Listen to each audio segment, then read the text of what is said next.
meeting. At this time, I'll call the June 22nd, 2017 meeting to order for the Dickson County Commission. Would you please stand and join in the flag salute? I pledge allegiance to the flag of the United States of America and to the republic for which it stands, one nation, under God, indivisible, with liberty and justice for all.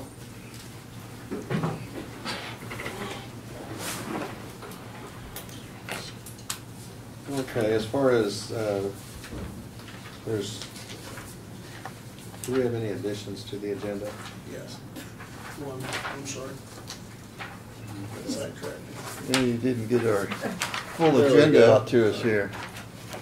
The one addition that we do have to amend the agenda is to include approving the notice of a hearing for a Talmadge alleyway.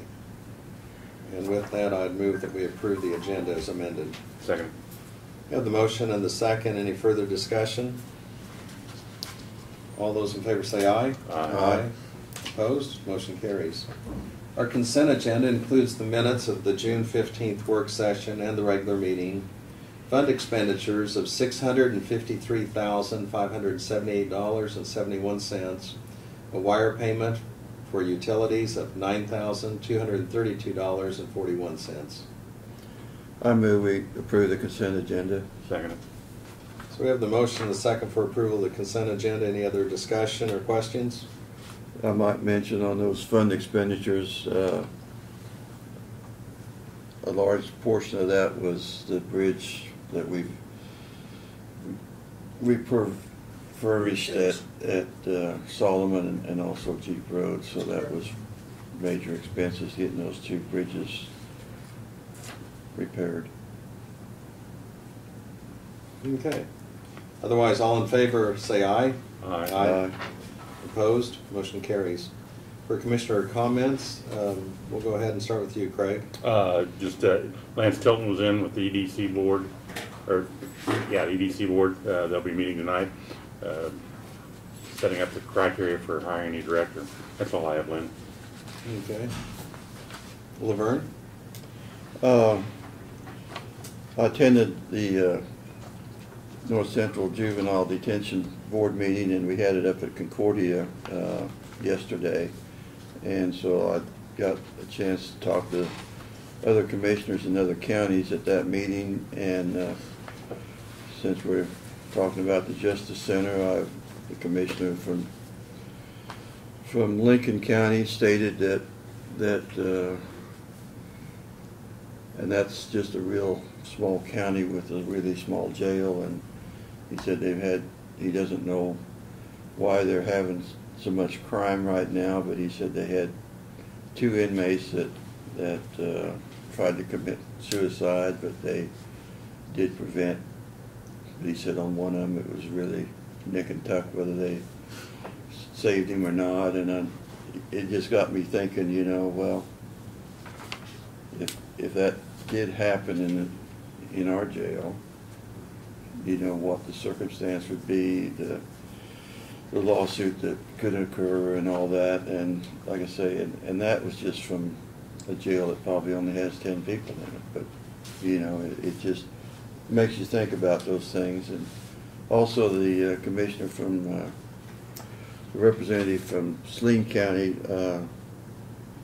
when Andrea was in here last week and talked about the program that she was kind of working off of what Saline County's program was for juveniles, and he stated he thought it was a very good program that they had over in Saline County. And I just wanted to pass that on, that I would support Andrea in that. It's basically for juveniles that just had their first offense and just kind of went the wrong way one time, and instead of just throwing them in juvenile detention right away, well, they had some programs that worked with those kids. But if they committed another offense, then the program is not available for multiple. But it's just to try to help the ones that just kind of strayed and and did something that they shouldn't have done, so that's all I got. Well, I should maybe mention harvest. Harvest is still continuing, but it's really, we've had the last 3 days have really been good harvest days, and south of town anyway, would probably be finishing up by the weekend, but north of town it might be a little later, I don't know. But anyway, if we can have a few more days, harvest will get wrapped up. Okay, thank you. Earlier this morning, Janelle was in here, our finance director, and we were going over some of the budget. Of course, we're going to be setting our budget for the next year, and that's, you know, when you're trying to project what you anticipate some of your expenses to be and so on. But I think what we're putting together is a very frugal budget, and Janelle said she probably would publish it be in a few weeks yet. So we'll be getting more information on that. Also, Central Kansas Mental Health, the board meeting was this past Monday in Salina. Earlier this morning, I attended a Military Affairs Council breakfast over at Junction City. I think they had over 250 in attendance. This is the 100th anniversary for the Big Red One. Mayor Fitzgerald of Junction City had gone through and had 100 stories.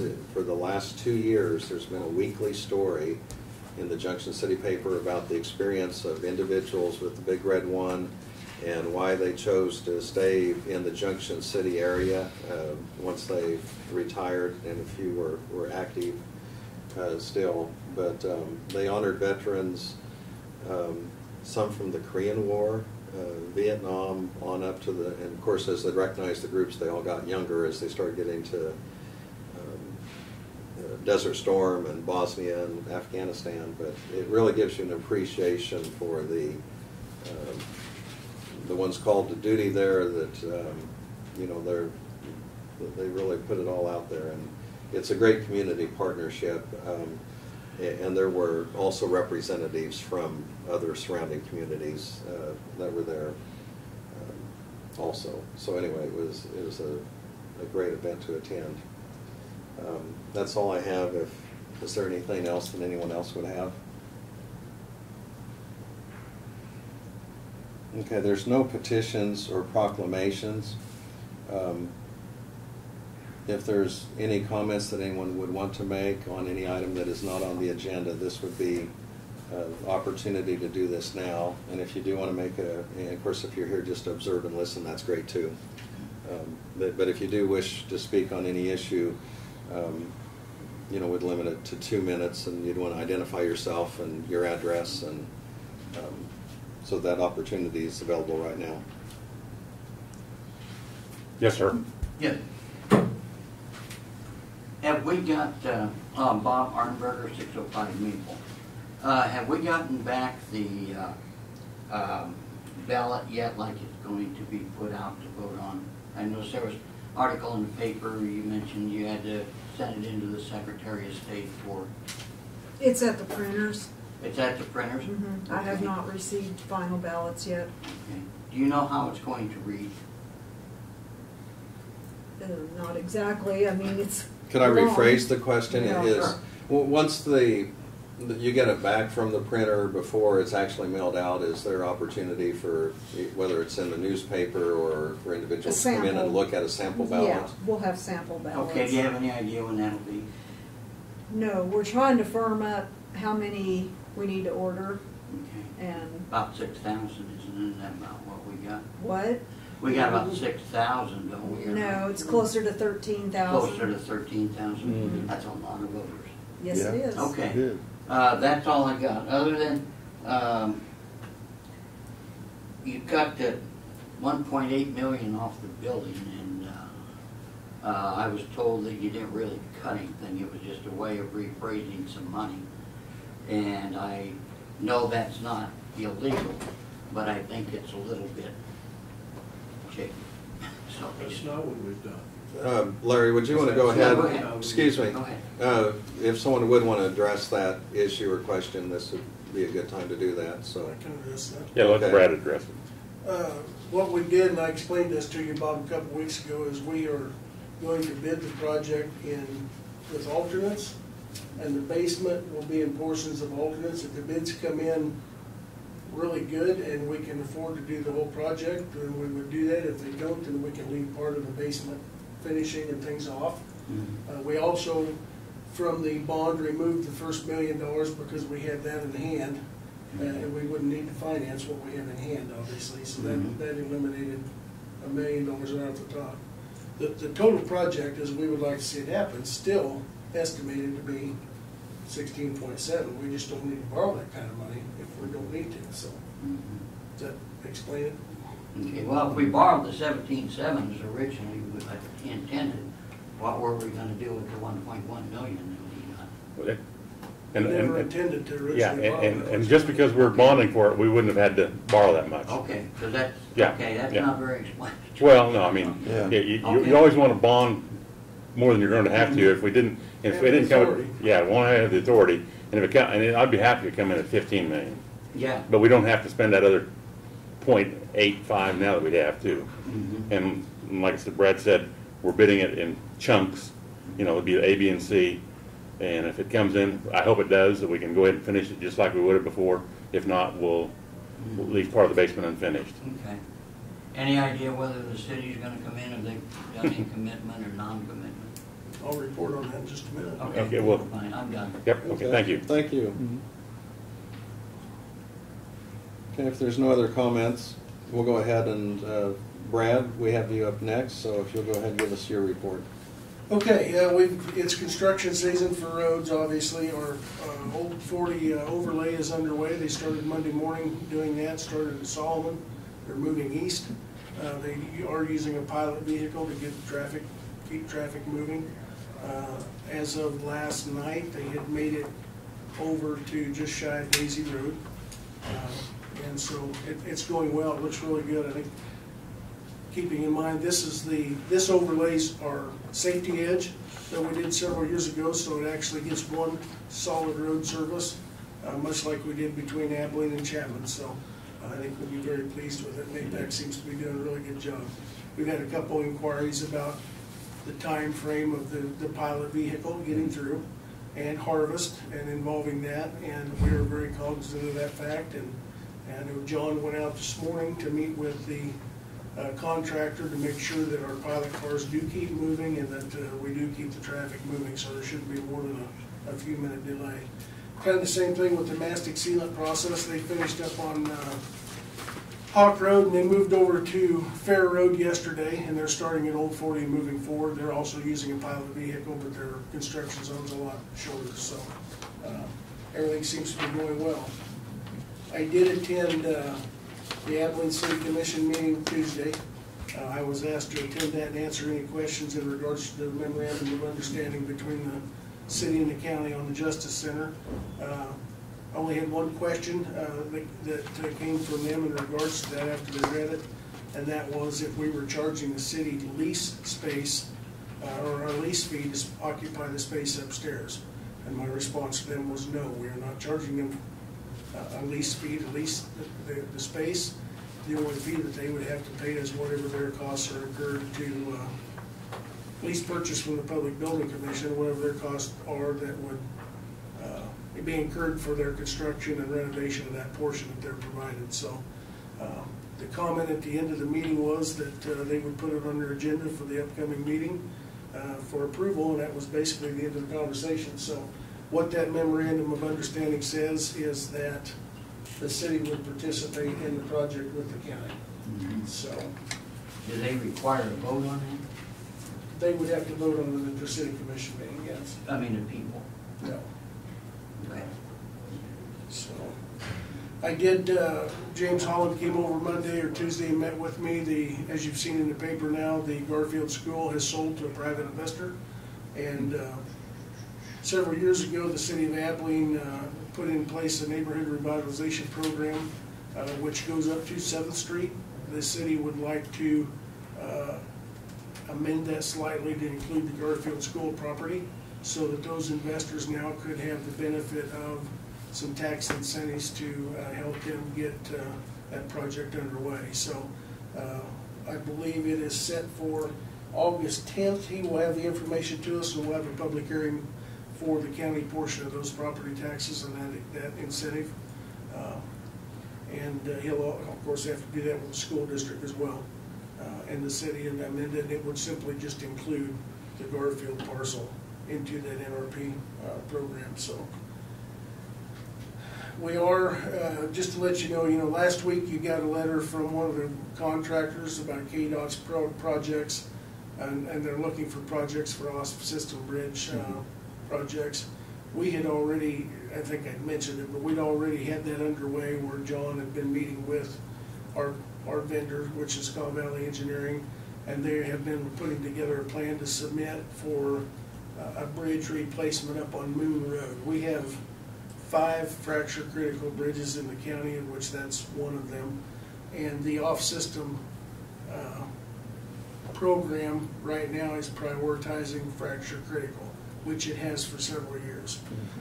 That's why the 800 Avenue Bridge was not considered. It's not fracture critical. The next one we looked at last year was the one on 1900 Avenue just south of Browns Park. However, it's on a county road. It's not on an off-system road, so it's not eligible. So the only other one we have at this point that it would be eligible is the one on in a 3200 block of Moon Road.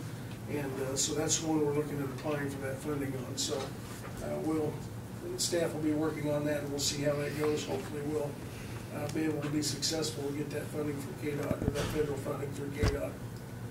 So that's a township road? That one is a township road. Is it gravel or dirt?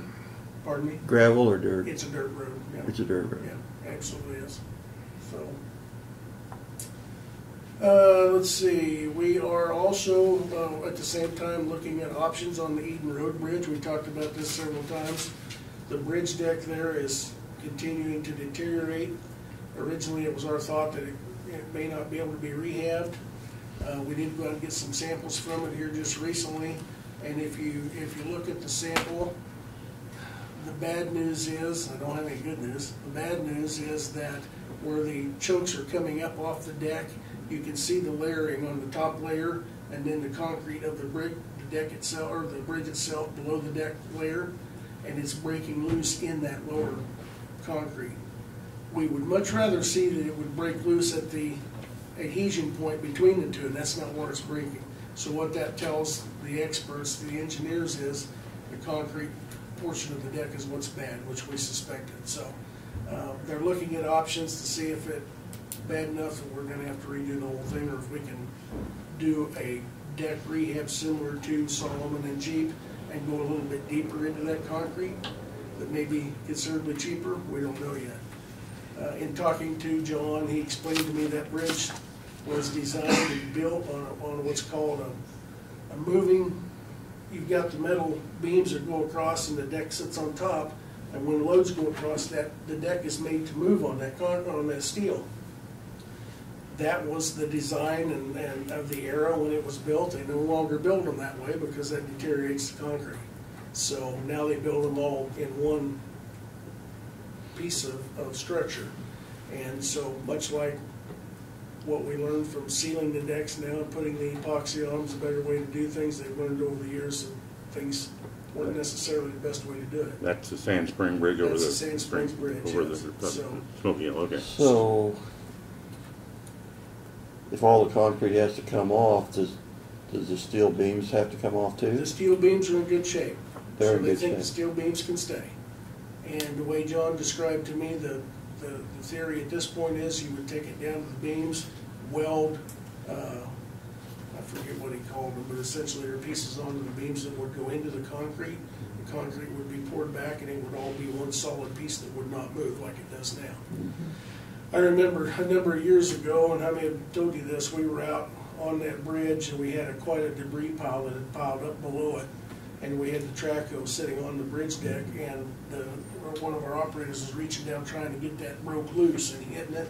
And the bridge itself was bouncing to the point that Brian Gravatt and Martin and I hit it off the bridge because we didn't want to be, it scared us. And John told us that's the way it's designed. It's designed to give. But it was very noticeable. I mean, it was doing what it was supposed to do, so. But at any rate, we're continuing to investigate that and look at the future options, In other words, it'd just be a total deck rehab, pretty much. yeah. So- The funding for that possibly, or doesn't have to be Well- determined yet, but I know we had some funding we set aside that we did Old 40 and the striping and the widening and, I mean, there's some in Road and Bridge, or is this gonna be, That, the funding would probably come from our federal fund exchange dollars for the most part, and we just have to keep putting it back like we have been. We'd have to wait till we had enough money in there to do it. Well, yeah, let me ask you this, I mean, I know you can't say, I mean, you don't wanna say, what's the best guess? Is it still safe to drive over? It's still safe to drive over, yeah, and Chuck Clemens helps us keep an eye on it. He calls me when a chunk of it pops loose. I check on it periodically going home every night. But it happens instantly. A big chunk will come out Yeah. in one piece. 2 or 3 months ago, I came that way and there was a chunk over on the west side. Yeah. And you, And it comes out in big chunks. And so we'll get out there right away and patch it, but it's gonna continue to do that. As far as the integrity of the structure, it's fine. It's just, the beams are still good. As long beams are as still good. you It's won't just fall the quality clear, of the you deck won't is- go clear to the water, you just go down to the beam, They huh? tell me that it's fine to drive over, but it's going to have to be replaced. It's going to be expensive, so just heads up. Which you already knew that. Oh, yeah. It's Well, no secret. It's We not- kinda knew that it was in worse shape than these other two that we've been right. fixing.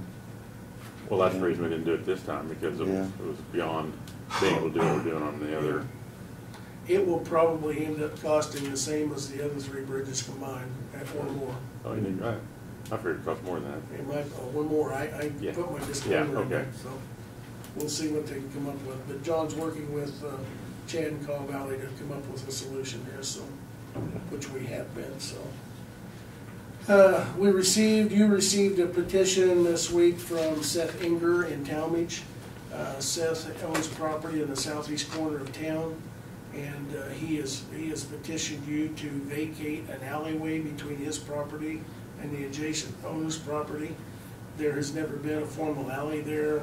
It's another one of those properties that was never developed. As a matter of fact, there's a couple of buildings that over the years have been built in that particular right of way.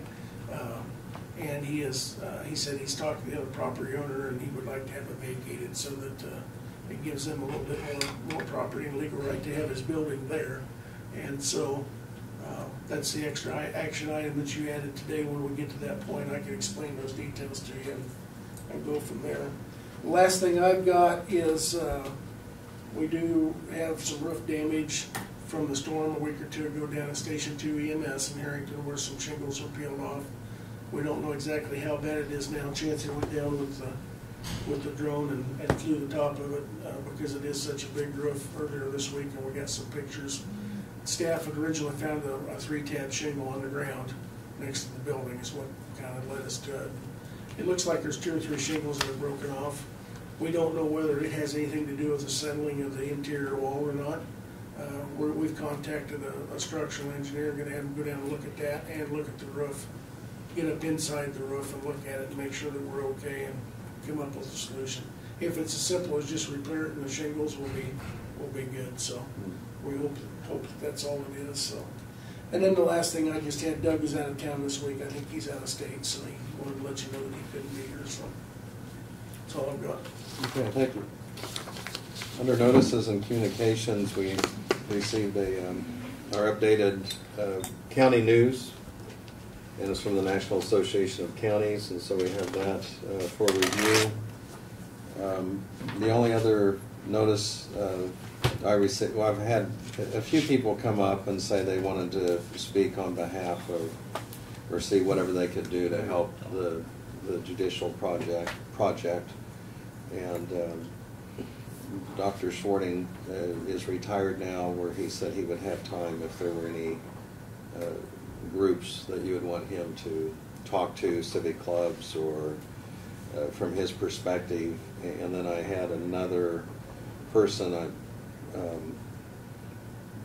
just mentioned to me that they had very much an interest in this, that they had served as a juror in back in actually another state, but they think they just have strong beliefs that the integrity of the whole system, it needs to be a safe environment, and it's just a very important part of the whole process. So anyway, they had a keen interest on this and had read quite a bit in the newspaper about it and were following it.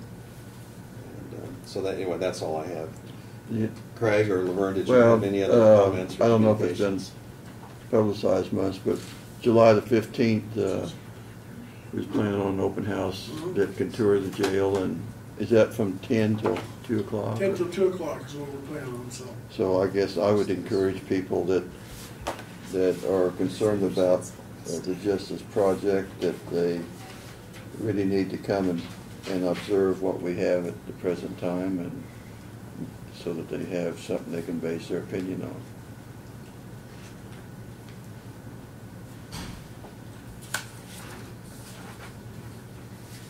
Okay. We do not have any resolutions today.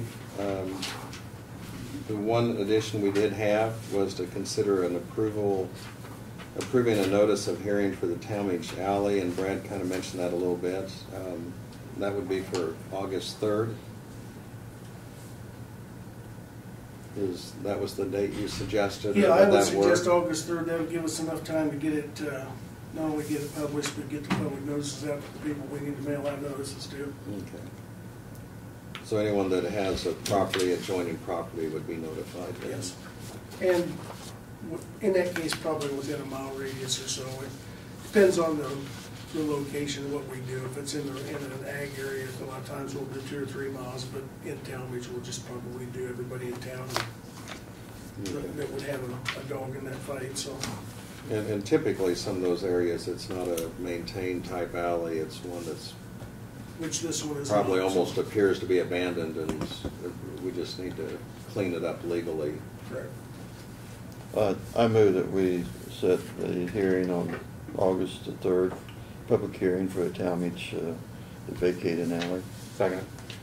Okay, we have the motion and the second for this public hearing to be August 3rd, 2017, in regards to the vacated alley for Talmadge, adjoining the Seth Inger property. Any further discussion or questions? All in favor say aye. Aye. Opposed? Motion carries. Don't believe there's any other business? So I'd entertain a motion for adjournment. So moved. Second it? We have the motion and the second for adjournment. Any further discussion? All in favor say aye. Aye. Aye.